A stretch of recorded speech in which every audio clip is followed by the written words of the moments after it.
தொடர் ராஜபக்ச குழாமினருடைய விசாரணைகளின் அரசியல் பின்னணி என்ன?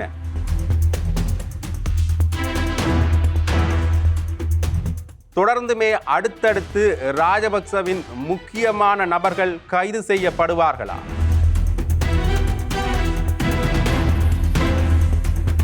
இதன் பின்னணியில் நகர்த்தப்படும் அரசியல் காய்கள் எப்படி இருக்கின்றன?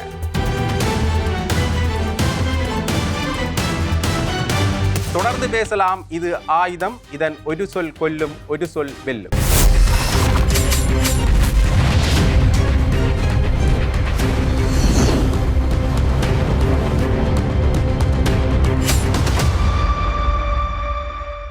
தொடர்ந்துமே இந்த ராஜபக்சக்கள் அல்லது அவர்கள் சம்பந்தப்பட்ட சகாக்களுடைய விசாரணைகள் தொடர்ந்து இடம்பெற்று வருவதை காணக்கூடிய மாதிரியே இருக்கின்றது.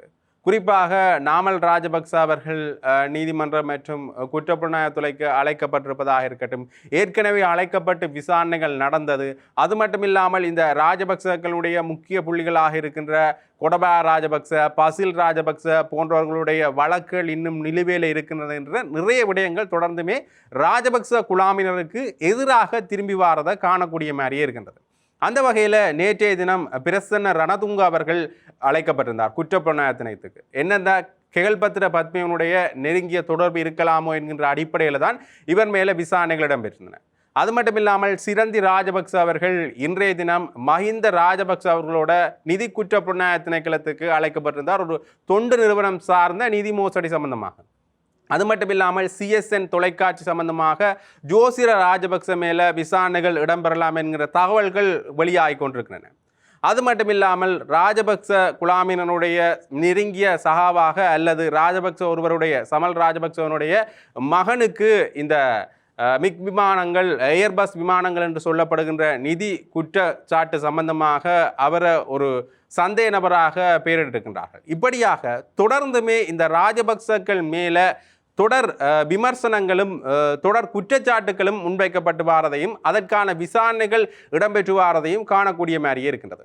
இதற்குரிய அரசியல் பின்னணி என்ன என்று ஒரு பக்கம் ஒரு பேசுபோல் இருக்கின்ற இந்த சூழ்நிலையில் இனி வருங்காலங்களில் என்ன நடக்கலாம் என்கின்ற விடயம் தொடர்பாக இதில் பார்க்கலாம். இந்த கெகல்பத்ர பத்மையோட சம்பந்தப்பட்டிருக்கின்றார்கள் அல்லது கெகல்பத்ர பத்மையோட சம்பந்தம் இருக்கலாம் என்கின்ற அடிப்படையில் இந்த முன்னாள் பாராளுமன்ற உறுப்பினராக இருந்த பொதுஜன பிரமுகனுடைய முக்கிய அரசியல் பிரபலமான பிரசன்ன ரணதுங்க அவர்கள் குற்றப்புலனாய்வு திணைக்களத்துக்கு அழைக்கப்பட்டிருந்தார். இவர் ஒரு ஊடக சந்திப்பு ஒன்று நடத்துகிறார். இந்த ஊடக சந்திப்பில் சில முக்கியமான விடயங்களை பகிர்ந்து கொள்கிறார். இது வழமையாக நடைபெறுகின்ற விடயம்தான். இப்படி தொடர்ந்துமே எங்களுக்கு இப்படியான விடயங்கள் தேவைப்படுகின்றன. இந்த அரசாங்கம் தங்களை நிரூபித்துக் கொள்வதற்கான இப்படியான விடயங்கள் தேவைப்படுகின்றன. இருந்தாலும் நாங்கள் தொடர்ந்தும் இந்த விடயங்களுக்கு அனுசரணை அளித்து இந்த ஊடக சந்திப்புகள் அது மட்டும் இல்லாமல் தொடர்ந்து வருகின்ற இந்த விசாரணைகளுக்கு முகம் கொடுக்க தயாராக இருக்கின்றனர் என்று பிரசன்ன ரணதுங்க அவர்கள் சொல்லியிருந்தார். அதில் அவர் பேசுகின்ற பொழுது கெகல்பத்ர பத்மையோட அவருக்கு தொடர்பு இருக்கின்றது என்கின்ற அடிப்படையில் தான் பேசுகின்றார். அவருடைய அப்பாவை எனக்கு தெரியும், அது மாதிரி அவருடையும் தொடர்புகள் இருக்கலாம் என்கின்ற அடிப்படையில் தான் தன்னுடைய கருத்தை முன்மொழித்து விட்டு சென்றிருந்தார். இதன் அரசியல் பின்புலம் எப்படி இருக்கலாம் என்கின்ற இன்னொரு கேள்வி ஒன்று எழுகின்றது. ஏதோ ஒரு வகையில் இவர்களுக்கும் கெகல்பத்ர பத்மைக்கும் தொடர்பு இருக்கலாம் என்கின்ற விடயங்கள் தெரிய வருகின்ற பொழுது இவர் முழுமையாக அதை மறுத்திருந்தார் என்றால் ஏதோ ஒரு வகையில் அதுவும் பிரச்சனையாக அமையும் என்பதற்காகத்தான் இப்படியான விடயங்களை சொல்லியிருந்தாரோ என்ற இன்னொரு கேள்வி ஒன்று இருக்கின்றது. அது மட்டும் இல்லாமல் இவர்களுடைய அரசியல் சகாவாக இருந்த சம்பத் மெனம்பேரி, பிஎல் மெனம்பேரி என்பவர்கள் ஏற்கனவே இந்த பாதாள உலக குழுக்கள் மற்றும் போதைப்பொருள் கடத்தல் சம்பந்தமான விடயத்தில் விசாரணைகள் அவர்கள் மேலே இடம்பெற்று கொண்டிருக்கின்றது. அவர்கள் குற்றவாளிகளாக கூட நிரூபிக்கப்பட்டிருக்கின்றார்கள். இப்படியான நிலையில் இனிவரும் காலங்களில் நாமல் ராஜபக்ச அவர்களுடைய பெயர் இதுக்குள்ள அடிபடுமோ என்கின்ற ஒரு கேள்வியும் எழுந்திருக்கிறது. ஏன்னா குற்றப்புலனாய்வு திணைக்களத்தில் இன்றைய தினம் அவர் அழைக்கப்பட்டிருக்கிறார். இப்போ நாங்கள் காணொலி எடுத்துக்கொண்டிருக்கின்ற இந்த தினம்பரையிலேயே அவர் சம்பந்தமான விடயங்கள் வெளியாக கொண்டிருக்கின்றன. அவர் அழைக்கப்பட்டிருக்கின்றார். இன்னுமே அவருக்குரிய விசாரணைகள் முழுமையாக நடைபெறவில்லை என்ற விடயம்தான் இருக்கின்றது. ஆகவே இந்த விடயத்தில் இந்த நாமல் ராஜபக்ச அவர்களுடைய பெயர் அடுத்ததாக அடிபடுமோ, கிட்டத்தட்ட இந்த கெகல்பத்ர பத்மையோட நெருங்கிய தொடர்பு இருக்கிறார் என்கிற விமர்சனம் நாமல் ராஜபக்ச மேல தொடர்ந்து இடம்பெற்றுக் கொண்டிருந்தது.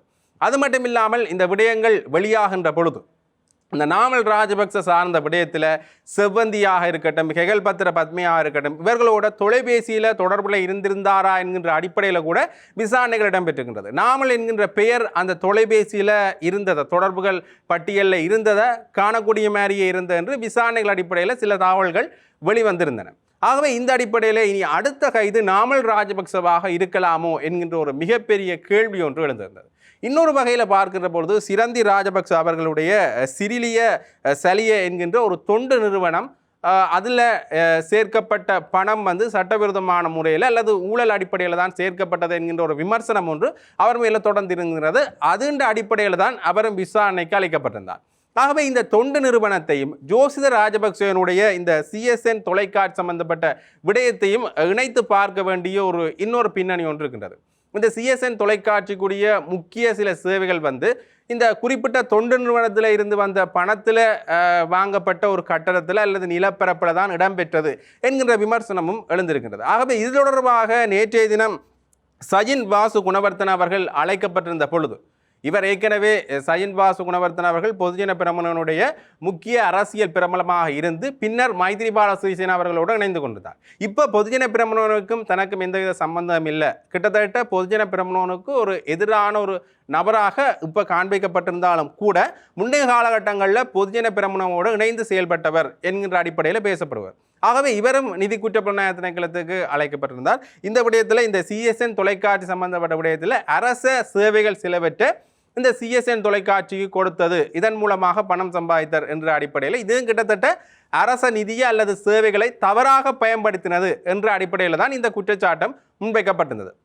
ஆகவே இந்த அடிப்படையில் பார்க்கின்ற பொழுது இனி ஜோசித ராஜபக்ச அவர்களும் இந்த அடிப்படையில் விசாரணைகள் இடம்பெறலாம், இவர் தொடர்பான கைதுகள் சம்பந்தமான விடயங்களும் பேசப்பட்டு கொண்டிருக்கின்றன. அந்த வகையில் பார்க்கின்ற பொழுது இந்த விடயத்தில் விசாரணைகள் இடம்பெற்றால் இந்த சிஎஸ்என் தொலைக்காட்சி சம்பந்தமான விடயத்தில் இன்று சிரந்தி ராஜபக்ச அவர்களிடமும் விசாரணை இடம்பெறலாம் என்கின்ற ஒரு முக்கிய குற்றச்சாட்டு வந்து இப்போ பேசப்பட்டு கொண்டே இருக்கின்றது.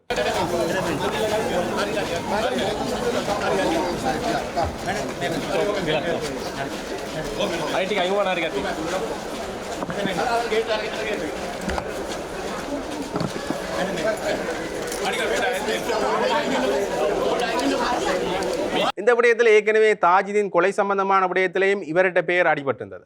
ஆகவே தொடர்ந்து இப்போ ஒரு இக்கட்டான சூழ்நிலைக்கு தான் இந்த ராஜபக்ச குழாமினர் தள்ளப்பட்டிருக்கின்றார்களோ. ஏனென்றால் முன்னைய காலகட்டங்களில் ஒருவராக இந்த விசாரணைக்கு இடம்பெற்று கொண்டிருந்தது. இப்போ ஒரேடியாக எல்லார் மேலேயும் தொடர் குற்றச்சாட்டுகள் முன்வைக்கப்பட்டு கொண்டிருக்கின்றன. ஆகவே கூண்டோட இந்த ராஜபக்சக்களை கைது செய்வதற்கான ஒரு நடவடிக்கை, ஒரு அரசியல் பின்புலம் நடந்து கொண்டிருக்கின்றதா என்கின்ற இன்னொரு கேள்வி எழுகின்றது. ஏண்டா முன்னைய காலகட்டங்களில் இந்த அரசாங்கத்தின் மேலே வைக்கப்பட்ட பெரிய விமர்சனம் என்னென்னு பார்த்தீங்கன்னா, இந்த பெரிய தலைகள் மேலே இன்னுமே கை வைக்கல, உகண்டாவிலிருந்து பணம் திருப்பி கொண்டு வரப்படும் என்று சொல்லியிருந்தார்கள். ஆனால் அது தொடர்பான நடவடிக்கைகள் இன்னுமே மேற்கொள்ளப்படவில்லை. இதற்கான பின்னணி என்ன, ஏன் இன்னுமே ராஜபக்ச குழாமினர் மேலே கை வைக்கல? மிகப்பெரிய அளவிலான குற்றச்சாட்டுகள் ராஜபக்ச குழாமினர் மேலே முன்வைக்கப்படுகின்றது, இந்த உயிர்த்தனாயர் குற்றச்சாட்டு உட்பட. ஆகவே இப்படியான குற்றச்சாட்டுகள் முன்வைக்கப்படுற பின்னணியிலே ஏன் இன்னும் இந்த ராஜபக்ச குழாமினர் மேலே கை வைக்கல என்கின்ற ஒரு கேள்வி ஒன்று எழுந்திருந்தது. இந்த கேள்வியே இவர்களுடைய ஆட்சி கவிழ்ப்பு அல்லது இவர்களுடைய ஆட்சியை தக்க வைத்துக் கொள்வதில் ஏற்படுகின்ற சிக்கலுக்கும் மிக பிரதானமான காரணமாக அமைந்திருந்தது. அது மட்டும் இல்லாமல் அண்மை காலமாக இருந்த ஒரு இடைவெளி அல்லது இந்த தேசிய மக்கள் சக்தி மீதான விமர்சனத்தை பொதுஜன பிரமுனவும் தங்களுக்கு சார்பாக பயன்படுத்தி கொண்டதை காணக்கூடிய மாதிரி இருந்தது. ஏன்னு பார்த்தீங்கன்னா அண்மையில் இந்த அன்றகுமார சனாக்கியனுடைய ஊரிலேயே பொதுஜன பிரமுனனுடைய ஆதரவாளர்கள் நாமல் ராஜபக்ச தலைமையில் ஒரு கூட்டத்தை நடத்துகின்றார்கள். அது மிக பிரபலமாக பேசப்படுகின்றது. அது மட்டும் இல்லாமல் நுகேகொட பேரணியில் பொதுஜன பிரமுன அது தன்னுடைய பிரச்சார மேடையாக மாற்றி கொண்டிருந்தாலும் கூட அதற்கு அந்த இடத்துல வந்து தேசிய மக்கள் சக்தி மீதான மிகப்பெரிய அளவிலான விமர்சனங்கள் முன்வைக்கப்படுகின்றன. ஆகவே இந்த காணப்படுகின்ற இடைவெளிகளை சஜித் பிரேமதாஸ் அவர்கள் பயன்படுத்தியதை விடவும் பொதுஜன பிரமுன அதிகமாக பயன்படுத்தி இருந்தது.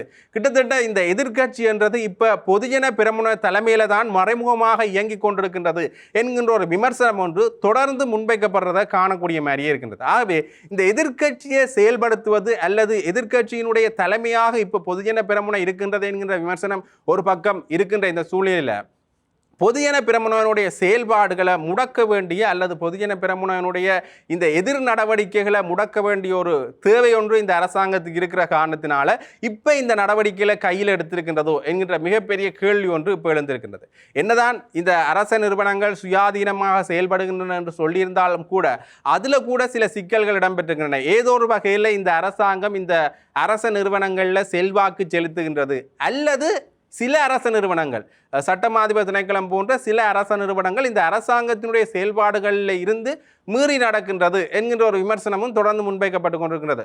மீறி நடக்கின்றது என்றால் அவை சுயாதீனமான செயல்படவில்லை, இன்னொருவர் நபரினுடைய அல்லது இன்னொரு கட்சியினுடைய அல்லது திறந்த வெளியிலேயே சொல்லப்போனால் ரணில் விக்ரமசிங்க அவர்களுடைய ஒரு நிலைப்பாட்டில் தான் சட்டமாதிபர் திணைக்களம் இருக்கின்றது என்கின்ற இன்னொரு விமர்சனம் முன்வைக்கப்பட்டு கொண்டிருக்கின்றது. ஆகவே இந்த நிறுவனங்களுடைய விமர்சனம் ஒரு பக்கம் முன்வைக்கப்பட்டு கொண்டிருக்கின்ற இந்த சூழ்நிலையில் இப்போ இந்த குற்றப்புலனாய்வு திணைக்களமும் நிதி குற்றப்புலனாய்வு திணைக்களமும் இந்த விடயங்களை கையில் எடுத்திருக்கிறது. ஏதோ ஒரு வகையில் இந்த தேசிய மக்கள் சக்தியினுடைய அடுத்த கட்ட நடவடிக்கைகளாக இருக்கலாமோ என்கின்ற மிகப்பெரிய கேள்வி ஒன்று இருக்கின்றது. ஏனென்றால் இந்த குறிப்பிட்ட நபர்கள் மேலே உடனடியாக நடவடிக்கை எடுக்க வேண்டிய தேவைப்பாடு இருக்கின்றது. உயிர்த்தனார் தாக்குதல் சம்பந்தமான பிரதான சூத்திரதாரியை கண்டுபிடிக்க வேண்டிய இன்னொரு தேவைப்பாடு இருக்கின்றது.